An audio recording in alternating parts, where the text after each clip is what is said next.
Hey everybody, we're talking today about how to bring passion and novelty back into your long-term relationships. I'm your libido doc, board certified sexologist, Dr. Diane. And before we get into the nitty-gritty of the how, we've been talking about the how to bring passion back into monogamy all month. Before we get into the how, I want to make sure you get my free gift. If you go to mysexdoc.com, you will find my yes, no, maybe checklist, and it's going to give you a ton of ideas as well as information on how to talk to your partner about bringing some new things into your emotional intimate life, your romantic intimate life, and your sex intimate life. So for new ideas of how to spice things up, make sure you go to mysexdoc.com to download that. I will also put that link below the video for you. Now, to get into the nitty-gritty of today, one of the things that often happens when people enter a monogamous relationship is that they get into what I call a traditional monogamous relationship. And stay with me because I'm going to get to the part where you get strategies here in a little while. But before I do that, I have to help you understand a little bit about how people typically get to where they are. So in traditional monogamy, what typically happens is we meet, we plan on a long-term relationship eventually, or you get married. And what happens with that is we fall into oftentimes society's, cultures, our upbringing definition of what monogamy is. And that is often very, very, very constructual, meaning it is set in stone oftentimes around like values and beliefs of this means that we are not participating in activities with the opposite sex. This means, X, Y, Z. And there's all of these agreements about what this means. So the difference between that and one of the easiest ways to begin to start bringing novelty back in is actually to rewrite your agreements of what monogamy means for the uniqueness of you and your partner.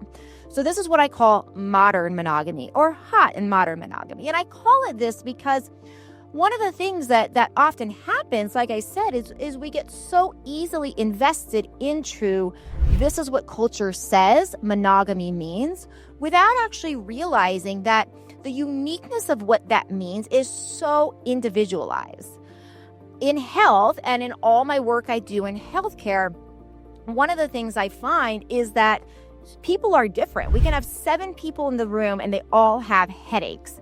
And what's causing one person's headache might be a magnesium deficiency. Another person, it might be stress. Another person, it might be a toxin. Another person, it might be a chronic hidden infection. Another person, it might be muscle tension or neurological problems or their neck being out of order. We can go on and on and on and on. So we see this in health and in functional health. Anybody that does this type of medicine, it's oriented to figuring out the why. So taking that concept, we can apply that to relationships as well.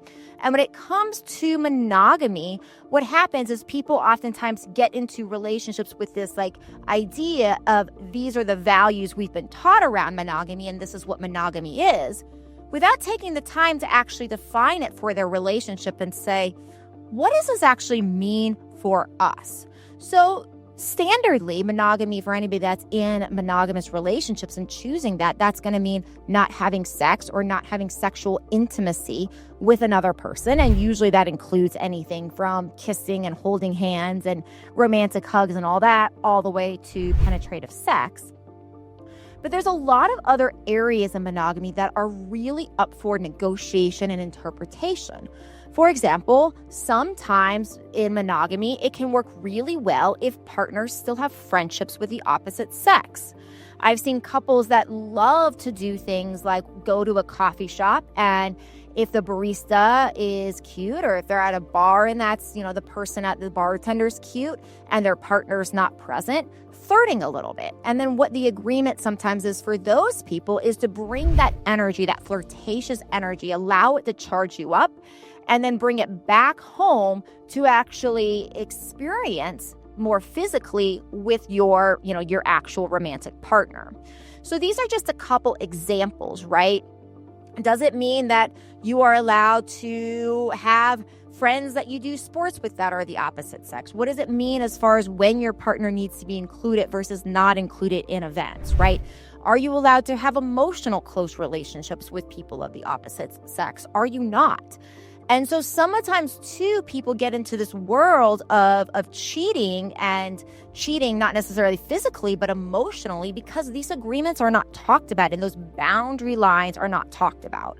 So not only can it protect the relationship around making sure everybody's in agreement around what is allowed and what's not allowed, it can actually open up to a different degree of openness, of connectedness, and of values. So I would invite you to consider things like, hey, is it okay if I flirt with the bartender? What are the rules on finding, on actually looking at other people and finding them attractive, right? Everybody's going to do that because nobody lives in a box and we're all human, and we are going to find other humans attractive other than our partner. But what are we doing with that energy? How are we engaging it? How are we not engaging it? What is allowed? What is not allowed? And what the idea with this is, we rewrite some of our ideas so that in the modern monogamy world, we're saying, this is like the values of society, and this is what this relationship means for us. And this is how we keep ourselves safe. This is how we keep ourselves in a state of trust. And this is how we rebuild and build up higher levels of love and closeness. The other thing that this helps with is, what I find in relationships is, or in life in general, is the only constant in life, the only true constant is change. Things are going to change. We can't do anything about that. Life is going to change. Relationships are going to change. We are going to change. Everything is going to change, right? And so with acknowledging that, we can start to acknowledge our needs in monogamy might change. We might go through periods where it's really important for us to have these types of friendships, right? These friendships with the opposite sex, especially in a hetero relationship. And other periods that might not feel valuable. So we want to begin to renegotiate and say, what actually feels good? And if in the end you say, hey, the standard way of traditional monogamy is actually really working for us, that is awesome. I'm not here to tell you one way is better than another, any more than I'm here to tell you that every person that has headaches has the exact same root cause. There's many different ways we can find nuances within this. And in the end, what's most important is that you and your partner are designing the life and designing the relationship that you want, and taking a step back to say, how much of our choices are we just doing because this is a social construct, because this is what we're taught, versus this is actually what is best for you as individuals as well as in the couple. My invitation for you is for you to choose. And again, I talked through in other videos this month about the importance of things like bringing new ideas, novelty into the relationship, right? And how do we do that in monogamy? And in non-monogamy, that a lot of people bring in other partners, but that's not what we're doing in monogamy. In monogamy, we're saying, and that's where my area of expertise really is in how to keep monogamy hot, how to keep monogamy passionate.